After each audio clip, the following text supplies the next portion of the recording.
எந்த முதலீடும் அதோட பாஸ்ட் பெர்ஃபார்மன்ஸ் என்னன்றத பொறுத்து தான் அது அட்ராக்ட் பண்ணுது நம்மள ரொம்ப. Real estate, gold, stock market, bonds எல்லாத்துக்கும் ஒரு பாஸ்ட் ரிட்டர்னுக்கான ரெக்கார்ட் இருக்கு.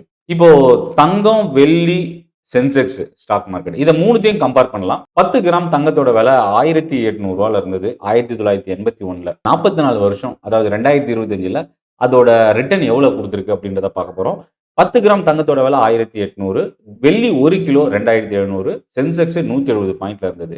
இப்ப இந்த 2025ல 10 கிராம் தங்கத்தோட விலை இப்போ இருக்கிற ரிட்டர்னை வச்சு பார்க்கும்போது 55 மடங்கு இன்க்ரீஸ் ஆயிருக்கு.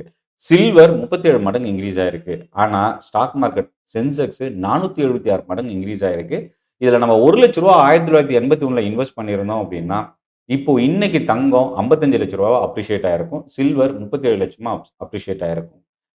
ஸ்டாக் மார்க்கெட் சென்செக்ஸ் 476 மடங்கு இன்க்ரீஸ் ஆயிருக்கும். அதாவது ரூ. 4,76,00,000 அளவுக்கு அப்ரிஷியேட் ஆயிருக்கும். ஸோ காம்பவுண்டிங் குரோத்ன்றது ஸ்டாக் மார்க்கெட்டுக்கு இருக்கிற ஒரு பெரிய ஸ்பெஷல். லாங் டெர்ம் ஃபோக்கஸ் பண்ணுங்க. ஷார்ட் டெர்ம் கரெக்ஷன வந்து நீங்க கவலைப்படாம இன்வெஸ்ட் பண்ணலாம். நன்றி, வணக்கம்.